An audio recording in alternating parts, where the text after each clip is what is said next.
One thing about getting older is that you get wiser, in theory, I suppose. One lesson I've learned the hard way is that you need to protect yourself from unscrupulous operators in the car lobby, and there seems to be no shortage of these people. So how many times have you ordered a part that is coming from a foreign country only to be told eventually that the parts will take 6 months or even more? And sometimes they never arrive at all. And when you try to dispute the credit card charge, you discover that it's too late to get a refund from your credit card company. So somebody's got your money and you don't have your part. Everybody's heard about these types of stories, and yet there are still people who pay the full price up front, and then when something goes wrong, maybe it's on the manufacturer side or on the reseller side, and you're surprised. To be clear, you can only dispute credit card transactions in the United States for about 60 days with most credit cards, but some will go out as far as 120 days. So who's to blame? There's enough blame to go around, actually. Every party in that transaction is to blame. That story is coming up right after the break. This episode is made possible by Omaze. Omaze, you know Omaze. Omaze gives anyone the chance to win some amazing prizes, all while supporting worthy causes. To date, in fact, Omaze has raised over $150 million for worthy causes. Over the years, they've given viewers the chance to win houses, dream vacations, and some amazing cars. Cars that anyone would be thrilled to win. Cars that people dream of owning their whole life. So I'm pleased to announce that Omaze has another sweepstakes going on right now. So they asked me to share the good news. This is going to be right up your alley, I promise. So what is the prize for the sweepstakes? A 2022 McLaren GT. Oh, be still my heart. A supercar by any measure. A car that rockets from 0 to 60 in 3 seconds and has a top speed of about 203 miles per hour, all courtesy of a V8 engine that makes about 612 horsepower. Approximate retail value on this bad boy? Oh, just a cool $240,000 and change. Taxes and shipping will be taken care of for you so long as you are a U.S. resident, so you won't have to sell the car to pay the taxes, which is an added bonus. You've heard me talking about being happy with my R35 GTR, but if I ever want a car like this, you could bet that I'd be taking it to the track on a Saturday morning and then taking my lady to a fancy restaurant on Saturday night. You know the type of restaurant, the one where the really cool cars get parked in front. Somehow my GTR number winds up there. So for your chance to enter to win a 2022 McLaren GT, go to omaze.com/Lieberman, Lieberman, and do it now. The donations support the amazing work of Make-A-Wish. The Make-A-Wish Foundation, if you didn't know, creates life-changing wishes for kids with critical illnesses. Not only can these wishes help children build the physical and emotional strength that they need to fight a critical illness, with Make-A-Wish, a wish is granted every 34 minutes. One of my favorite charities. Let me explain how we got to a place where a consumer cannot walk into a store and buy the part that they want right then and there. Instead, they must prepay in full for a part that hasn't even been produced yet in some cases and might take months to produce at all. Then months more to cross an ocean on a slow boat from China, literally speaking. And meanwhile, the seller keeps your money interest-free, sometimes 6 months, sometimes 9 months, sometimes for years. To understand how this all evolved into this situation we have today, I'm going to go back to the 1980s. Back then, I was putting myself through school by working at auto parts shops like Super Shops, Track Auto, Chief Auto Parts, and I saw one part of what was then called the three-step distribution chain. That term refers to how car parts made their way from the manufacturers and the assembly line into the hands of consumers. The 3 steps went something like this. At the top, manufacturers sell to warehouse distributors. The warehouse distributor is the first part in that chain. Warehouse distributors then sell to auto parts stores in their region, like here in Mission Viejo. They'd be selling to all the auto parts stores, and then those parts stores sell to all the local mechanic shops, okay?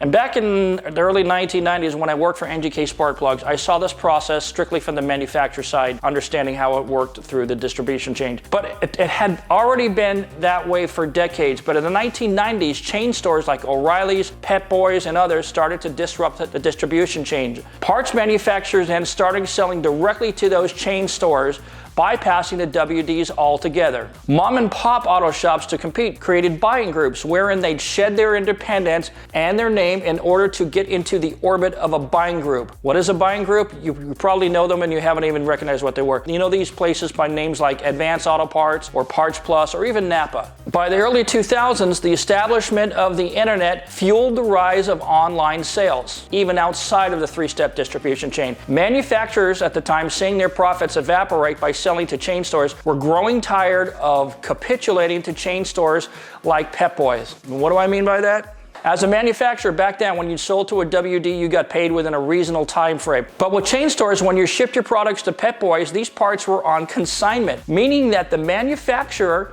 doesn't get paid until these parts are actually sold at that store. Sometimes NGK didn't get their money for 9 months or even more. Same for all manufacturers, more or less. And that's not a good way to run a business. Further, as a manufacturer, if you wanted premium placement in a store, like at the end of an aisle called an end cap, you paid for that privilege. If you see McGuire's at the end of the aisle, right in the whole reserve section, they paid for that. Then by the mid-2000s, we saw the rise of auto boutiques, companies that specialized in a certain niche. You know these shops because they cater only to BMWs or Mercedes or Hondas or whatever. But let's use an imaginary company that specialized in certain tuner cars, say Nissan GTRs or Evos and Subarus, that kind of thing. Let's also say that they have an actual building, which we in the business call a brick and mortar location, where they build cars or sell parts from this particular building. These boutiques didn't carry a lot of inventory. It's not like they have 20 Liberty Walk wide body kits for an Evo sitting on the shelf, but they did carry traditionally a decent inventory of high demand components. Those were the great days. They have what's called skin in the game and usually strong relationships with the manufacturers, and these shops were sometimes called authorized dealers, and these were the golden gooses because these were usually great shops. They'd sell both in-store and eventually online. These companies are gems and provide a valuable service,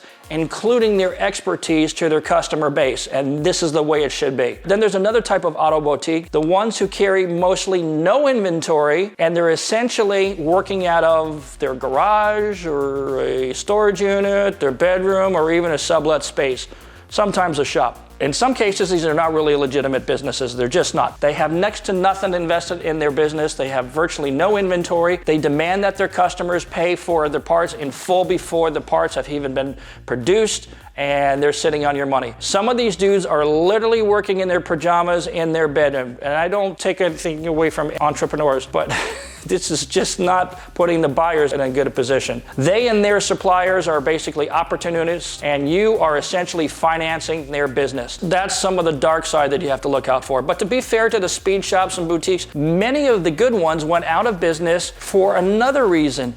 The fact that so many people who were modifying cars were buying cheap Chinese crap from places like Nopi and other companies, which basically eroded the business of the good companies. Figure it out, right? Why buy a $700 axle back exhaust system when you can get something that looks and sounds the same for the HKS part for $200? And the 1990s and the early 2000s were all about that. Same thing with the body kits. Companies like Blitz used to make great looking kits, but too many people were buying the cheap knockoffs and the knockoffs of the knockoffs. So eventually, speed shops just cut their inventory of high dollar parts because young tuners didn't have the stomach or the budget for the good parts, because a lot of people were buying they were buying garbage. Eventually, Japanese companies started realizing that they couldn't compete, so they started having their parts built in Taiwan, and then out of desperation in China. Companies like APR stopped making high-quality aluminum wings because people were buying Chinese eBay knockoffs of those parts. They told me that directly themselves. Today, they're making carbon fiber stuff, and much better stuff. Whatever the reasons that led to the current market conditions, though, in my opinion, if a company is selling parts here in the United States, they need to have at least some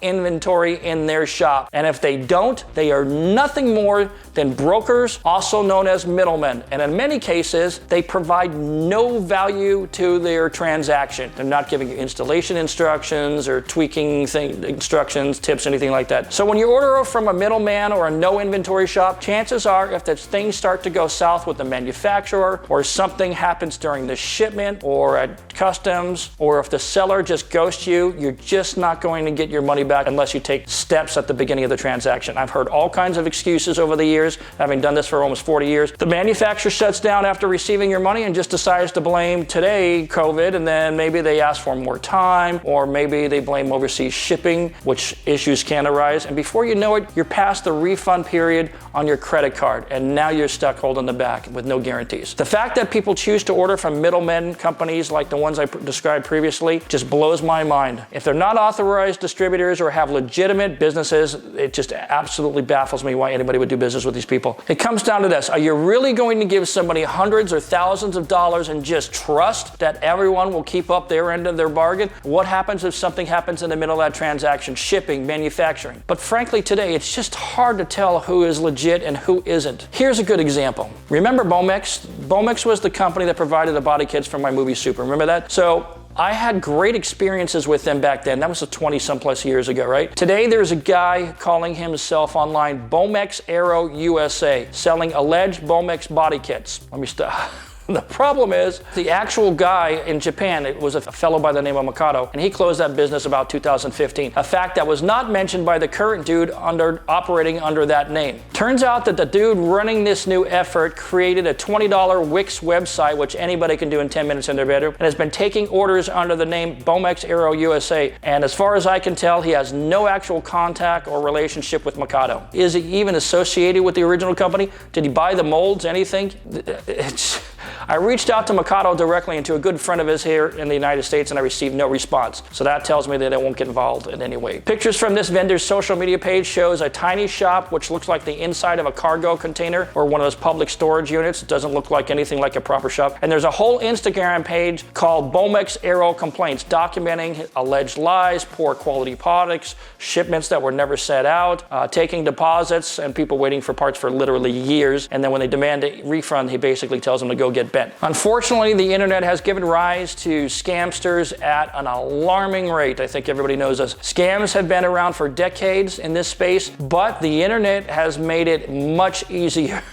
Because on the internet, you can look as big as you want to look. Things get even more sketchy if you choose to send cash without buyer protection. I know people want to save a couple of bucks, but if you're trying to save PayPal fees, 3% by using the friends and family, you are setting yourself up to get scammed. If you can't afford the PayPal fees, you sure as hell can't afford to pay for a part that you're never going to receive. Stop doing that.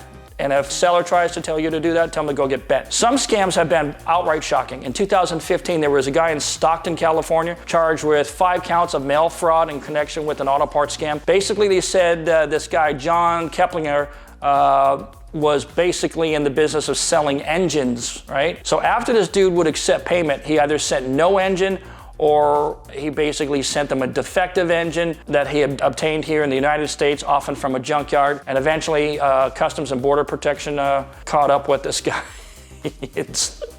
And when they dug into it a little deeper, he had stopped selling engines legitimately since 2007. So the estimated fraud added up to $470,000. And you can bet people were receiving delaying excuses from this guy, and a lot of people were doing PayPal, friends and family. For me, I'm not that dumb. When I order parts, I only do businesses with companies that have skin in the game, and even then, you should take steps to protect yourself. For example, when I wanted to buy a wing from a company called Bulletproof Automotive, I know the owner personally, and they have great trust in him. He was very upfront that he would have to order it and it would take 9 months to get it from Japan. And his honesty was absolutely appreciated. Like I said, I trust this owner implicitly. But I politely declined because, in my mind's eye, if the manufacturer can't be bothered to have at least one in stock, then this manufacturer is not serious about selling this part or even serious about his business.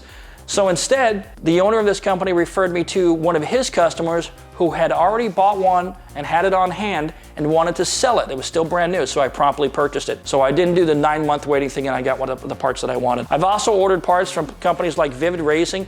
They do it right, in my opinion. They don't even advertise the parts until they're on the boat, and that's the way I bought my Volk TE37s. I gave them my credit card deposit. I have the wheels within 30 days. They were a real business with a real location, and they've been around for a long time, and they service multiple communities. And if I hadn't received my parts in a timely manner, I'd ask for a refund or do a chargeback, and had every confidence that I would get my money back without a fight. So you can go through great pains to examine the legitimacy of any shop, but even that isn't foolproof. I remember there was a brick and mortar company, take Hennessy for example, who was alleged to be selling off customer takeoff parts and shipping stock parts instead of aftermarket parts. If you look online, you can find that story. But today you'd never think that about them because of their achievements since then, so they cleaned up their reputation and they're being careful now. Another thing you should be careful about is the practice of dropping off your car at a shop and then you just sit idly by for months before the shop even touches your car. I hear this all the time. My car's been in a paint shop for 6 months. Well, then you're an idiot. What do you want me to tell you? Don't do that. If you do and your shop doesn't touch the car for months, don't go crying on the internet because you're just going to make yourself look stupid. Hopefully,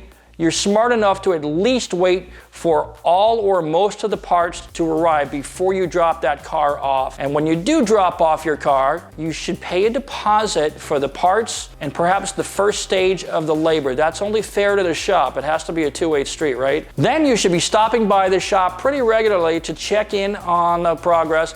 And each time you're there, as you see progress, give them a little bit more money so that everybody's being fair. And if your car's not being worked on for a couple of weeks, you need to get on the builder and find out if it's just a back-ordered part or a gasket or something like that, and have that discussion. If they're not communicating with you and there's no movement, you need to start holding the shop accountable. As always, a frank discussion with your shop before work starts is the best bet. Trusting your shop is fine if they've earned that trust with you, but verify their claims and hold them to their word. And you, in return, need to pay them on time. The goal here is to keep the good shops alive by making sure that we are better customers and that we come in with realistic expectations, and at the same time, we need to make sure that the builders understand that we expect transparency and honesty. Things can always go wrong during a build, I think we know that, but the good shops, the ones that survive for decades, are honest, they're transparent, and they're communicative.